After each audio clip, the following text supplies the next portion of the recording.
Oke, kita mulai. Kalau bisa kita lihat mungkin selama 3 tahun terakhir lah ya, Indonesia ini udah mulai banyak negara-negara lain yang mulai intervensi kepada mereka. Kalau yang nggak salah, kalau yang ku ingat di Malaysia, wilayah kecil di ujung Riau sana, ngarah ke Malaysia, wilayah yang emang udah lama jadi milik Indonesia. Tiba-tiba Malaysia datang ngomen, ini wilayah punya gua. Loh, buktinya apa? Apa bukti tangannya? Nggak ada, tiba-tiba ngeklaim. Jadi seperti udah ada ancaman dari luar nih, intervensi Malaysia ke Indonesia. Indonesia nggak tinggal diam. Indonesia standby militer di sana, alhamdulillah selesai tanpa pertempuran. Lalu sekitar beberapa bulan yang lalu lah, kan 2019 mungkin ya, Indonesia, wilayah laut Indonesia nih, sebenarnya bukan Indonesia ya sih, Indonesia, Thailand sama wilayah mana tuh, laut punya ASEAN, Cina lewat nih. Kan sebenarnya kan ada ketentuan batas wilayah satu negara dengan negara lain.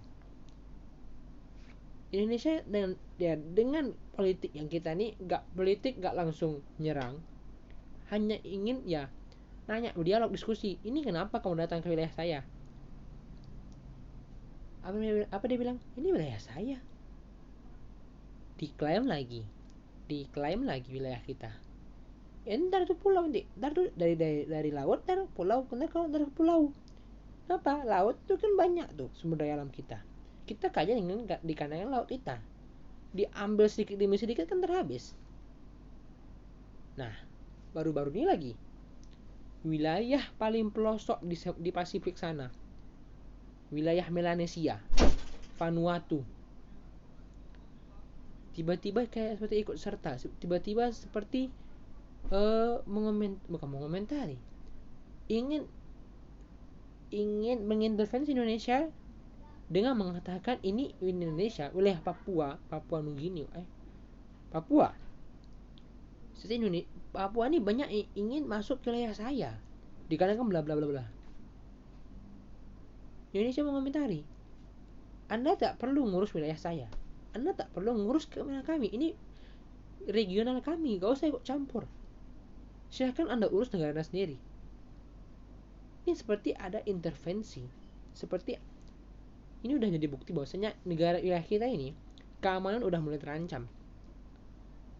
Cina mulai masuk, Malaysia yang selalu mengintervensi wilayah kita. Berarti buktinya apa? Wilayah kita ini udah gak damai. Kita harus jaga keamanan wilayah kita.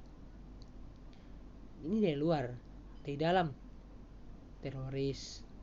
Ini syukur-syukur tahun ini gak ada teroris nih. Syukur-syukur tahun ini gak ada terorisme. Berapa bulan, 2 bulan tuh, 2 bulan, setahun tuh 2 tahun lalu, Jakarta pengeboman. Mungkin tahun 2018 bukan tahun paling parah masalah terorisme. Jakarta langsung digebor, langsung dibom. Berarti itu apa? Kita ini udah harus mulai berintervensi. Kita harus mulai jaga-jaga keamanan dan kesehatan kita. Masalah ekonomi, kita nggak perlu bahas ekonomi lah. Kalau ekonomi kita juga paham. Ekonomi kita udah mulai memburuk dikarenakan pandemi ini. Pendidikan, kita tahu kebanyakan wilayah Indonesia, rakyat Indonesia ini banyak kurang mampu, dikarenakan ekonomi juga, dikarenakan ekonomi mereka yang mulai buruk, berimbas kepada pendidikan mereka yang susah, apalagi sekarang online. Jadi lebih baik kita seharusnya lebih baik untuk menjaga kesatuan kita dari ancaman wilayah lain, minimal dari ancaman dari dalam, terorisme, kemiskinan, kesejahteraan sosial. Kalau bisa jangan dikarenakan hal sepele ini dikarenakan kita mengubah Indonesia ini tidak menjadi kesatuan lagi. Kita yang mengobarkan perpecahan dikarenakan itu. Ya, Kalau untuk pemuda, kita juga bisa lihat tahun 2019 kalau nggak salah ya, demo dikarenakan presiden, dikarenakannya politik ini gitu. Sebenarnya pemuda remaja Indonesia ini ingin ingin ingin politik Indonesia ini damai, sukses. Nah, tapi lebih baik alangkah baiknya mereka memulai dari hal yang lebih sederhana dulu. Persatuan kesatuan, tidak ada rasa diskriminasi, tidak ada saling ya antar univ aja bisa bentrok, antara kelompok ini dan kelompok A dan kelompok B yang bentrok. Bagaimana mungkin mereka bisa memberikan hak mereka, sedangkan antara kelompok ini dan kelompok itu aja mereka masih bisa terus.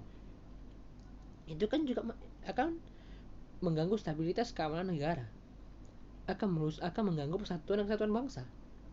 Oleh karena itu, alangkah lebih baiknya kita menjaga persatuan dan kesatuan dari hal sederhana, saling rukun, gotong royong, dari hal yang sederhana itu kita bisa membantu Indonesia menjadi lebih baik. Kita walaupun bukan instansi pemerintahan, bukan polisi, bukan militer, bukan pejabat, tapi minimal kita bisa menjaga agar ancaman-ancaman berupa terorisme, ekonomi, pendidikan itu tidak menggoyahkan kita untuk berpecah belah. Dan semoga dengan usaha kita ini yang sedikit demi sedikit untuk menjaga persatuan dan kesatuan bangsa ini akan membuat Indonesia lebih baik ke depannya, akan aman dari ancaman dari dalam maupun dari luar. Sekian dan terima kasih.